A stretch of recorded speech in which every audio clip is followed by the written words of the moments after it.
Assalamualaikum warahmatullahi wabarakatuh. Selamat pagi anak-anak. Waalaikumsalam warahmatullahi wabarakatuh. Waalaikumsalam, selamat pagi Bu. Bagaimana kabar kalian hari ini? Alhamdulillah baik. Alhamdulillah sehat. Sehat, Bu. Baik, sebelum memulai pelajaran, alangkah baiknya kita berdoa terlebih dahulu. Silakan kepada ketua kelas untuk memimpin doanya.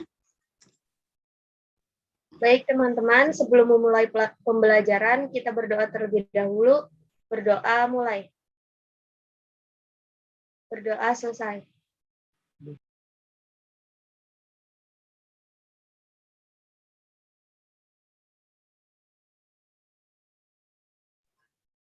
Baik, terima kasih Osha sudah memimpin doa.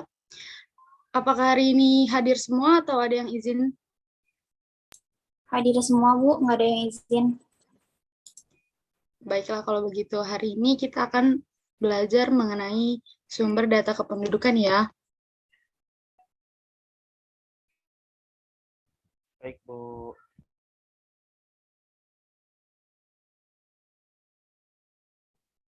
Sebelum Ibu menjelaskan, apa yang terbayang di pikiran kalian mengenai sumber data kependudukan? Sensus bukan, Bu? Ya, betul sekali, Iqbal. Sensus termaksud di dalamnya. Kalau yang lain, ada kepikiran apa nih?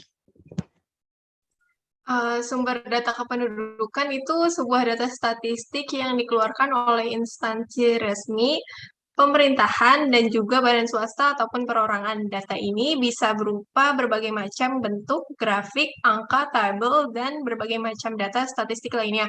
Kemudian untuk sumber data kependudukan sendiri di Indonesia ada sebuah badan resmi pemerintah yang bertugas untuk mengumpulkan, menerbitkan, dan juga mengolahnya, yaitu BPS atau Badan Pusat Statistik, Bu.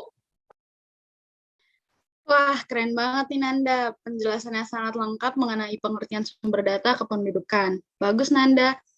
Baik anak-anak, seperti yang dikemukakan oleh Nanda, sumber data kependudukan adalah data statistik yang dikeluarkan oleh instansi resmi pemerintahan dan juga badan swasta maupun perorangan. Nah, untuk memperdalam materi kali ini, Ibu izin share screen ya.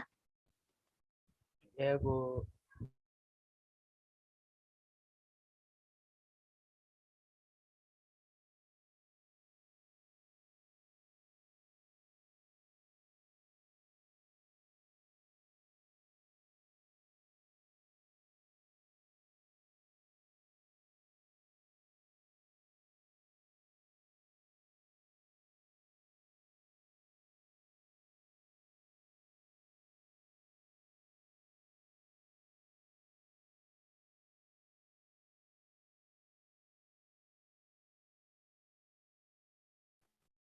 Apakah PPT-nya sudah terlihat?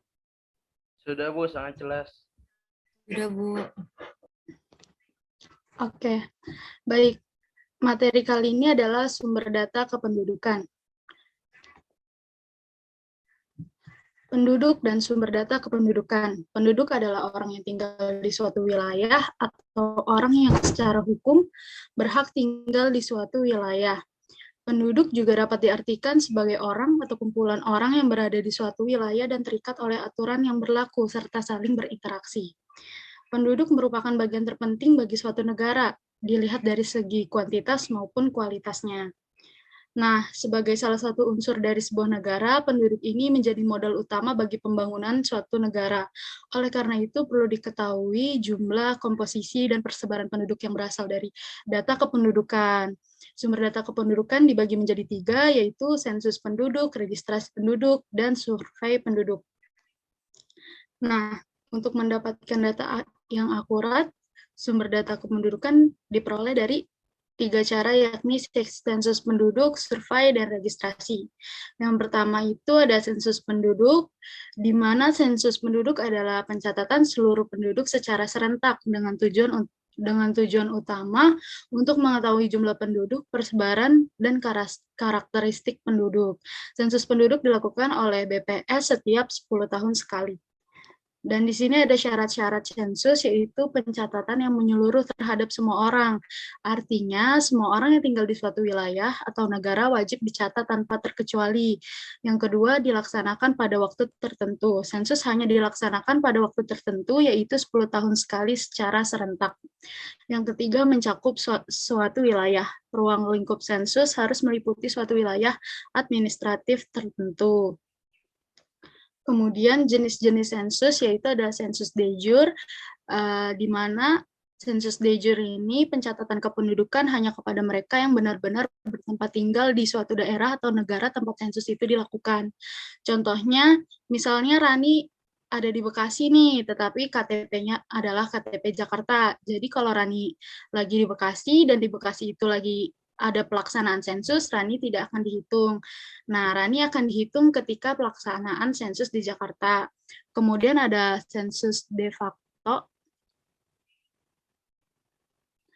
di mana pencatatan kependudukan yang dikenakan kepada mereka yang berada di dalam daerah atau negara tempat sensus dilakukan tanpa memperhatikan asal penduduk. Contohnya, misal Rani tinggal di Bekasi tetapi KTP-nya adalah KTP Jakarta, maka apabila ada sensus di Bekasi, Rani akan tetap dihitung sebagai penduduk Jakarta yang menetap di Bekasi. Kemudian ada metode sensus, di mana yang pertama ada metode householder. Pengisian daftar pertanyaan dilakukan oleh penduduk itu sendiri, dan kelebihan metode ini, waktu yang diperlukan lebih cepat karena petugas tidak harus mendata satu persatu, dan daftar pertanyaan dikirimkan kepada aparat desa. Kemudian kelemahannya, data yang diperoleh ini kurang terjamin kebenarannya karena memungkinkan penduduk tidak mengisi data dengan kondisi sebenarnya. Yang kemudian ada metode canvasser, di mana petugas mendatangi tempat tinggal penduduk dan mengisi daftar pertanyaan. Kelebihan metode ini yaitu data yang diperoleh lengkap dan penduduk sulit memalsukan data. Namun kekurangannya waktu yang diperlukan lebih lama karena jumlah petugas terbatas, sedangkan wilayahnya luas. Nah, oke, baik anak-anak, Ibu stop share screen dulu ya. Mengenai sensus penduduk, terakhir kali dilakukan kan pada tahun 2020 nih. Nah, Ibu mau nanya, pada saat pelaksanaan sensus, apakah kalian sedang ada di rumah? Saya tidak, Bu. Saya lagi nggak ada di rumah, Bu. Enggak, Bu. Nah, kalau gitu, apakah Sabrina tahu nih apa aja yang ditanyakan oleh petugas sensus? Izin menjawab, Bu. Setahu saya itu petugas sensus itu menanyakan tentang data pribadi, pekerjaan, pendidikan, dan juga tentang rumah, Bu. Nah, ya benar. Jadi itu adalah hal-hal yang ditanyakan oleh petugas sensus ya anak-anak. Ada data pribadi, pekerjaan, pendidikan, juga mengenai rumah tempat tinggal kalian. Nah, Ibu lanjut lagi ya untuk share screen-nya.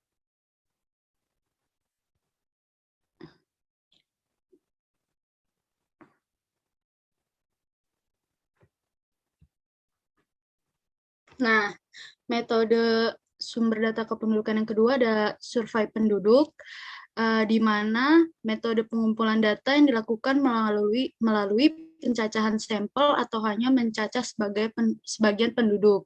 Survei dapat dilaksanakan kapan saja sesuai kebutuhan. Contoh survei yang dilakukan oleh BPS adalah Survei Sosial Ekonomi Nation atau SUSENAS, dan survei penduduk antar sensus yaitu SUPAS atau SUPAS.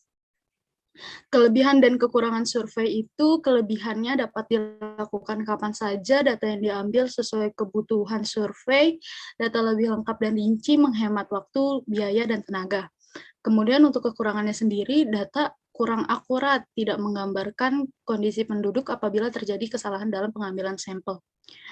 Oke, yang ketiga ini ada registrasi penduduk. Registrasi penduduk berkaitan dengan komponen penduduk yang dinamis, seperti kelahiran, kematian, migrasi penduduk, perkawinan, dan perceraian. Komponen-komponen ini cepat berubah sehingga diperlukan registrasi penduduk yang dilakukan setiap saat.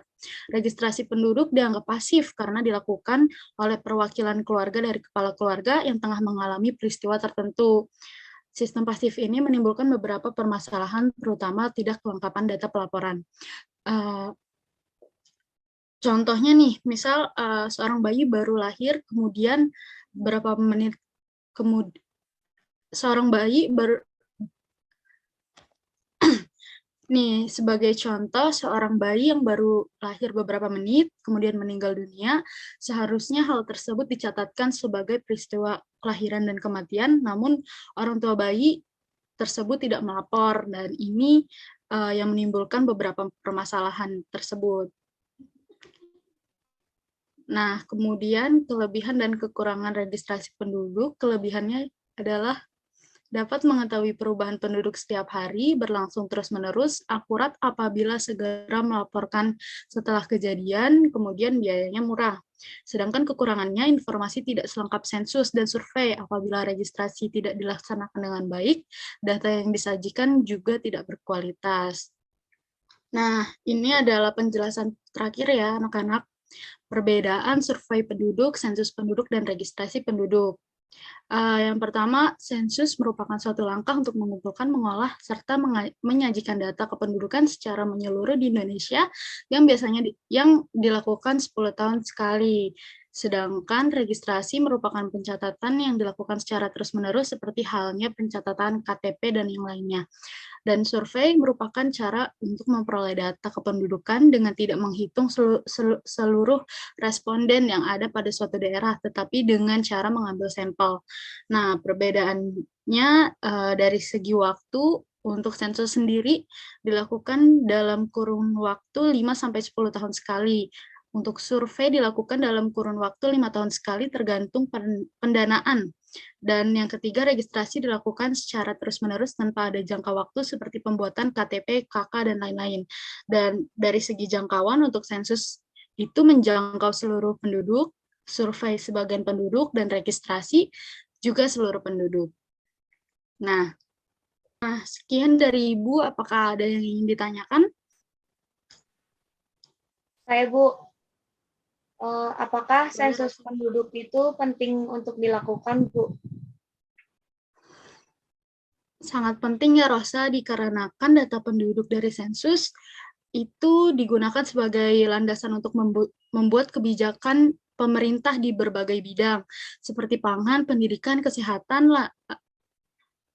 perumahan, dan lain sebagainya. Sensus juga bertujuan untuk menyediakan data jumlah, komposisi, distribusi, dan karakteristik penduduk Indonesia. Nah,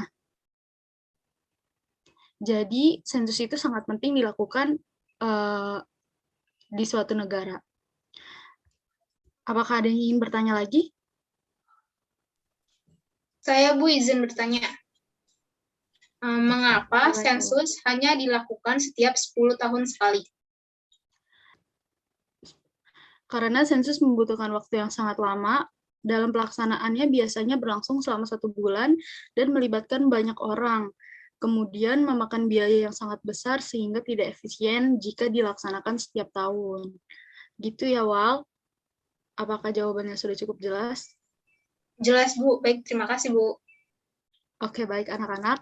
Sesi tanya jawab Ibu cukupkan mengingat waktu pembelajaran kita tersisa 20 menit lagi. Untuk itu, Ibu akan memberikan kuis sebagai penilaian pengetahuan kalian mengenai materi hari ini. Waktu pengerjaan kuisnya adalah 15 menit, dimulai dari jam 9.15. Jadi sekarang persiapkan diri kalian terlebih dahulu. Untuk link kuisnya akan Ibu kirim di grup kelas ya. Baik, Bu. Terima kasih. Oke. Baik anak-anak, waktu pengerjaan kuis sudah habis. Terima kasih untuk hari ini. Wassalamualaikum warahmatullahi wabarakatuh.